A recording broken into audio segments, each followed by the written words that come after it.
اپنے اپنے جنوں کو اپنے اپنے باباؤں کو دیکھیں کیسے تمہیں جیل سے رخصت کرتے ہیں، پھر دیکھتے ہیں طاقت. تو یہ تمام سب چیزیں کون کرے؟ اصل میں کیا بتائیں، اللہ تعالیٰ بس معاف کرے ہمارے مسلمانوں کی حالات کو درست کرے. کہیے آمین آمین یا رب العالمین. اسی طرح سے ایک صاحب نے سوال کیا ہے کہ آپ نے ایک لیکچر میں بتایا تھا کہ آیت پڑھنے کے بعد مریض بے ہوش ہو جائے گا، پھر آپ جن سے بات کریں اور پوچھیں کہ جادو کہاں رکھا گیا ہے، اور جب وہ کہے کہ جادو فلانے جادو کھانے میں دیا گیا ہے تو آپ مریض سے پوچھیں کہ پیٹ میں درد ہو رہا ہے. پوچھنا یہ ہے کہ جب مریض کا جن بات کر رہا ہوگا تو پھر جن کیسے جواب دے گا؟ میں نے یہ کہا ہے کہ مریض سے پوچھیں کہ پیٹ میں درد ہو رہا ہے. نہیں بھائی، جب بے ہوش ہو جائے گا اور مریض جب جن بولے گا، جب پوچھیں گے تو ظاہر ہے کہ اس کے بعد میں اس حالت میں اس سے تو نہیں پوچھیں گے کہ پیٹ میں درد ہو رہا ہے، بلکہ بعد میں وہ مریض خود بتائے گا کہ پیٹ میں درد ہو رہا ہے، جس سے آپ اندازہ لگائیں گے کہ پیٹ میں درد ہونا گویا کہ اس طرح کی بات ہے کہ وہ اس کو کھلایا گیا ہے، جادو کھلایا گیا ہے. یہ نشانی میں نے بتلائی ہے. اب ظاہر ہے جن تھوڑی بتائے گا پیٹ میں، اور بتائے گا وہ، اور جیسا بھی ہے بتائے گا. جب جانتے ہیں کہ میں نے بتلایا ہے ابھی آپ کو کہ جن یہ کہتے ہیں کہ جب ہم کسی کے اندر داخل ہوتے ہیں تو وہاں موجود رہنا ہمارے لیے کسی جیل سے کم نہیں ہوتا ہے. ہمیں بہت پریشانیاں اٹھانا پڑتی ہیں. کیوں؟ وہ مریض کبھی نمازی ہوتا ہے یا ہوتی ہے، وہ مریضہ کبھی نماز پڑھتی ہے، قرآنی آیات پڑھتی ہے، تو کہتا ہے کہ جن کہتے ہیں کہ اس سے ہمیں تکلیف ہوتی ہے، بہت تکلیف ہوتی ہے. تو جب مرتا نہ تو کرتا کہ جب سر پہ ڈنڈا سوار ہے اور علاج کرنے والا بیٹھا ہوا تو وہ اپنے یعنی بتائے گا. کہتے ہیں کہ مار کے آگے بھوت بھاگتا ہے. وہ بتائے گا کہ پیٹ میں کھلایا گیا کہ نہیں، وہ جن خود بتائے گا. سمجھ رہے ہیں؟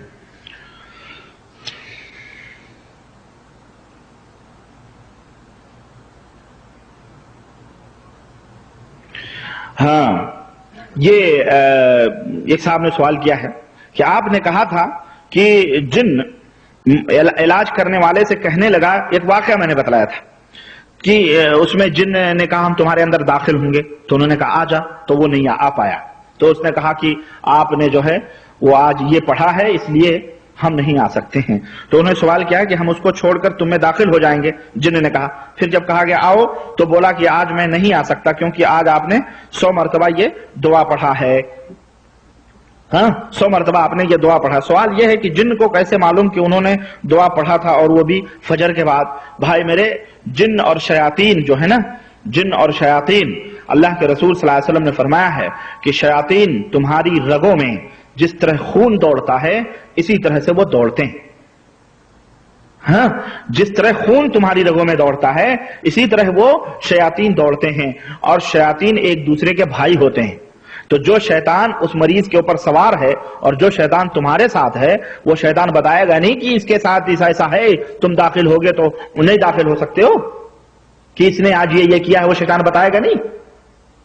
سمجھ آئی کہ نہیں آئی آپ کو؟ ہاں، تو شیاطین ایک دوسرے کے بھائی ہوتے ہیں.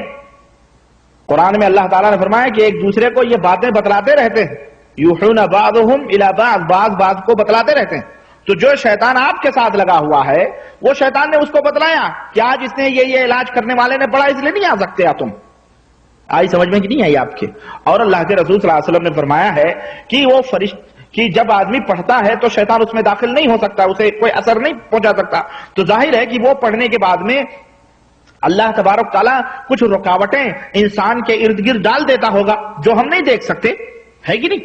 جبھی تو اللہ کے نبی صلی اللہ علیہ وسلم نے فرمایا کہ وہ دعا پڑھو تو شیطان تم پہ اثر نہیں کر سکتا ہے، یعنی جادو نہیں اثر کر سکتا، تمہارے اندر شیطان نہیں داخل ہو سکتا ہے. تو ظاہر ہے کہ جب شیطان جب اللہ کے نبی نے یہ فرمایا ہے تو ظاہر ہے کہ وہ کچھ ایسی چیزیں ہوتی ہوں گی جو شیطان دیکھتے ہیں، ہم نہیں دیکھ سکتے، اور شیطان کو معلوم ہوتا ہے کہ یہ رکاوٹ جو ہے اسی وجہ سے ہے، اس لیے ہم نہیں داخل ہو سکتے. تو شیطان کو بھی معلوم ہوگا کہ جو شخص یہ پڑھ لے اس کے اوپر ہم نہیں جا سکتے، اور وہ رکاوٹ سامنے آتی ہے پیلے کلر کی، لال کلر کی، ہرے کلر کی، اس کو معلوم ہے. تو وہ سمجھ گیا کہ اس نے آج ایسا پڑھا ہے اس لیے ہم نہیں جا سکتے، اس لیے اس نے بتلایا. آئی سمجھ میں بات؟ مسئلہ سمجھ میں آ گیا کہ نہیں؟ چلیں الحمدللہ.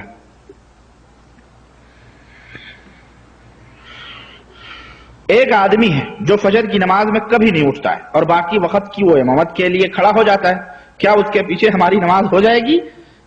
میں فجر کی نماز پابندی سے پڑھتا ہوں، الحمدللہ جو بھی کلمہ لا الہ الا اللہ محمد رسول اللہ پڑھتا ہے اس کے پیچھے آپ کی نماز درست ہے۔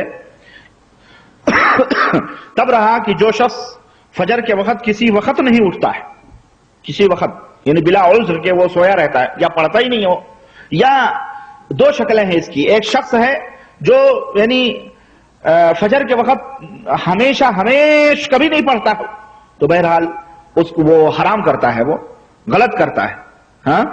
اور ایک شخص ہے جو کبھی سو گیا کسی مجبوری کی وجہ سے اور تو اٹھا تو پڑھ لیا اس نے، لیکن ہمیں پڑھتا رہتا ہے، وہ نماز پڑھتا ہے فجر کی، لیکن کبھی کسی عذر کی وجہ سے سو گیا، تو ایسی بات نہیں کہ اس کے پیچھے آپ نماز پڑھنا چھوڑ دیں، اس کا عمل اس کے ساتھ ہے نا، اور آپ کا عمل آپ کے ساتھ ہے، آپ اس کے پیچھے نماز پڑھیں گے تو اس کے پیچھے نماز پڑھنا جائز ہے، ایسی کوئی بات نہیں۔ ایک صاحب نے سوال کیا ہے کہ میں نے ایک عورت سے شادی کی اور اچانک مجھے یہ معلوم ہوا کہ وہ نماز نہیں پڑھتی ہے، بے نمازی ہے، تو میں نے اسے سمجھایا اور اسے ڈرایا بھی کہ بھئی نماز پڑھا کرو، مگر جب میں نصیحت کرنا چھوڑ دیتا ہوں یا میں کہیں چلا جاتا ہوں تو پھر وہ نماز پڑھنا چھوڑ دیتی ہے، یعنی ہم جب غائب رہتے ہیں تو وہ چھوڑ دیتی ہے، یا اگر نصیحت کرنا چھوڑ دیتا ہوں تو وہ نماز چھوڑ دیتی ہے۔ میں نے بہت کوشش کی کہ وہ نماز پڑھے مگر اس کی یہی حالت ہے، یعنی شاید یہ کہنا چاہتے ہیں کہ نصیحت ہم نے کی اس کو کئی دفعہ پر وہ نماز نہیں پڑھتی ہے، اور ہم نے سوچا تھا کہ وہ نمازی ہے پر وہ نماز نہیں پڑھتی ہے، تو ایسے کیا؟ میرے بھائی، نصیحت کرنے کے بعد میں ہر شوہر کا فرض ہے کہ وہ اپنے بیوی کو نصیحت کرے نماز پڑھنے کی، نصیحت کرے، ڈرائے، دھمکائے، اور اس عورت کے اوپر وہ فرض ہے کہ وہ اللہ کی اطاعت کرتے ہوئے، اپنے شوہر کی اطاعت کرتے ہوئے نماز پڑھے۔ اگر اس کے باوجود بھی، ہزار نصیحتوں کے باوجود اور ڈرانے کے بعد بھی اگر وہ نماز نہیں پڑھتی ہے اور اس کی یہ حالت ہے جو سوال میں کیا گیا ہے کہ وہ ہمارے غائب ہونے پر نہیں پڑھتی ہے، جب رہتے ہیں تو پڑھتی ہے، تو ایسی عورت کو اپنے پاس رکھنا حرام ہے، ایسی عورت کو اپنے پاس رکھنا حرام ہے۔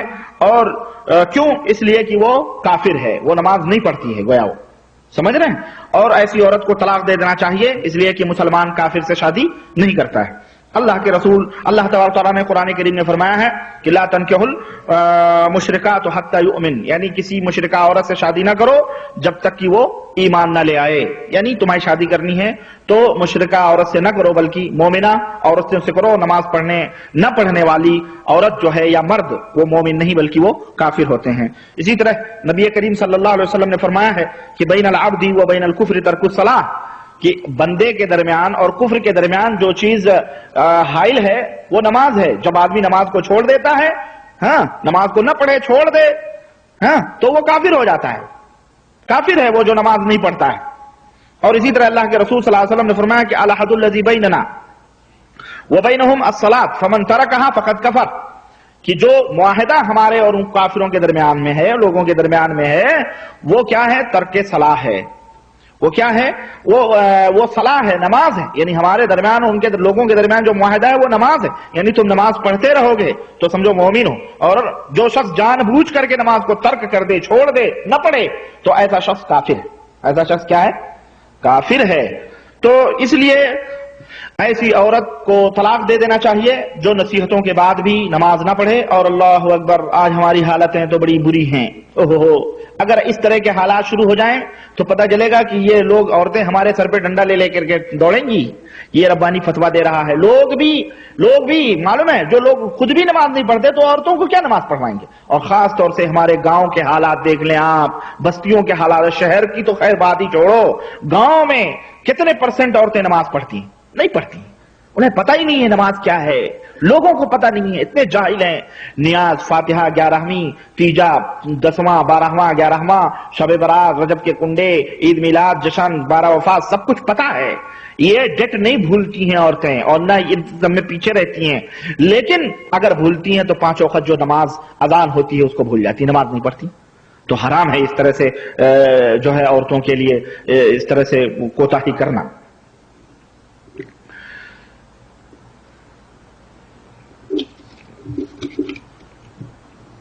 ایک صاحب نے سوال کیا ہے کہ کیا کھانے والے جو جانور ہیں جن کا گوشت حلال ہے، کیا ان کے پیشاب اور پیخانے پاک ہیں یا ناپاک ہیں؟